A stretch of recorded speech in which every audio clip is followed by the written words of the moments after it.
The term ley line was first coined in 1921 by amateur archaeologist Alfred Watkins in his book The Old Straight Track. It was used to describe natural alignments of points of historical interest in the landscape. Things like burial mounds, megaliths, and lines of hills. Since then, many people have speculated on the reason for their existence, and the term has evolved to describe a line of natural earth energy containing a primal sort of information capable of enhancing human emotions. The Department of Atomic Health is a ley line that runs from north of the Shetland Isles, down through the British landscape, and past the coast at Lyme Regis. This ley line is a branch of the secret hospital that has created a holistic territory of health inside the electromagnetic spectrum. The new health architecture of the secret hospital is necessarily invisible, being comprised only of electromagnetic wavelengths. It is, nevertheless, detected and inferred through the machinery and apparatus used to propagate these wavelengths. Its principal aim is to bring together modern medical treatments with personal relationships, memories, social attachment, and systems of belief into one unified territory of health. This vast expansion of the concept of health is all that is left for the hospital if we are to create a framework capable of truly understanding the staggering complexity of the health of a human being. Electromagnetism is one of the four fundamental forces of nature. It is electromagnetic wave mechanics that bind atoms together into the smallest of solar systems, which, in turn, are the elementary parts of molecules. Molecules that make up the biology of the Earth, animals, and us humans. So I believe there is no more appropriate structure with which to build the architecture of the secret hospital than the structure of electromagnetism.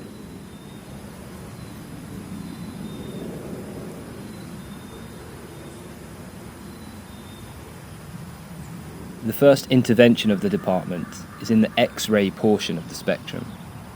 It is a scanning room located in a village green in Coldingham, which is a small village on the Scottish borders. Through a principle known as the inverse square law, an electromagnetic wave will dissipate according to the square of the distance from the source. This means that a typical radiation dose produced in hospitals during an X-ray exam will dissipate entirely over 38 meters. This has allowed me to position the scanning room in the center of the village green, without the need for the lead-lined walls that you see in hospitals.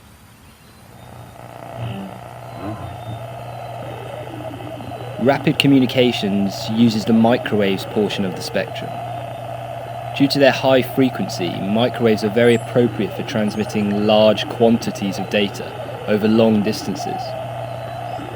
However, unlike radio waves, they are obstructed by mountains and cities, so the signal must be bounced off the troposphere in order to effectively communicate over a long distance.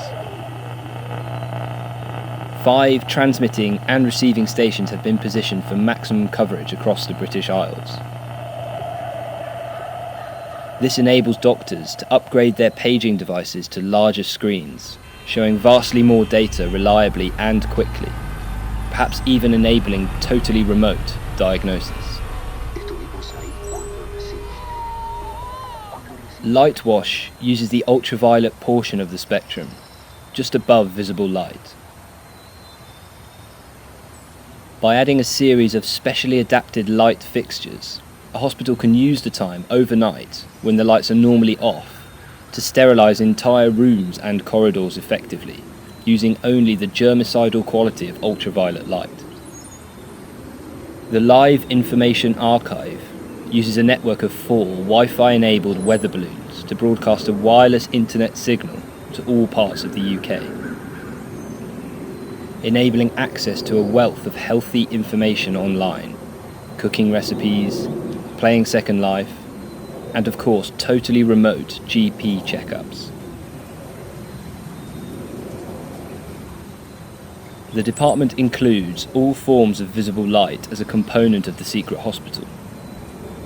This could be watching a film at the cinema, a dog walk, or a healthy trip to the beach. Come on in there, San Antonio, Texas. What's on your almost perfect mind this evening? I just had triple bypass open heart surgery, and I want you to know it's people like you that made me want to get out of that hospital. Atomic radio has reconfigured the radio wave portion of the electromagnetic spectrum into a dedicated radio channel located in Media City in Manchester.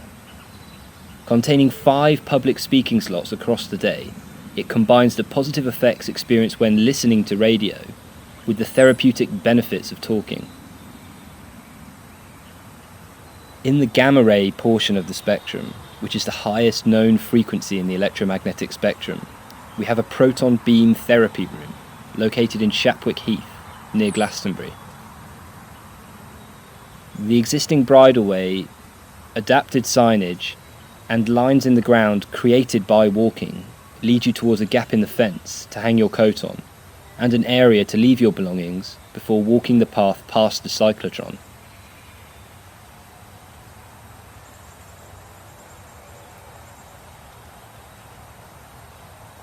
This cyclotron is located in a burial mound and generates a high-frequency electromagnetic wave, which is powered by the existing high-voltage power line running through the heath.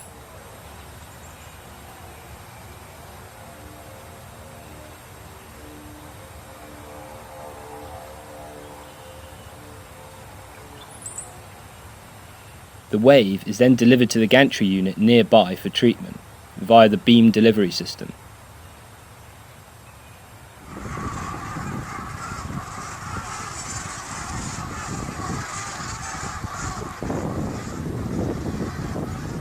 The gantry unit's position in the heath reflects the larger distance needed for the dissipation of these most high-frequency wavelengths. And lastly, the atomic health ley line, which is the result of the cumulative frequencies of all the various strategies in the department. It is totally invisible to the eye, but detectable to the trained dowser. Using a pair of dowsing rods, you can discover the ley line at any point along its path. However, it's not only dowsers who can detect ley lines. Migratory birds are said to move along ley lines when migrating in and out of the country. So a flock of birds above your head would infer the existence of the ley line below your feet. And according to gypsy folklore, some animals will align themselves along ley lines in a field, so it is also possible to see the existence of the atomic health ley line by monitoring the paths of sheep. Natural science is a branch of science concerned with the description and understanding of natural phenomena. The study of natural phenomena is particularly suited to the realm of human health, as humankind is itself, as far as is known by us, entirely unique among natural phenomena. Despite this, and electromagnetism's position as a fundamental force of nature, electricity and the processes that enables are widely considered the antithesis of a natural process. It's within this tension between the electromagnetic and the natural that's a scientific process and systems of belief that the Department of Atomic Health is situated.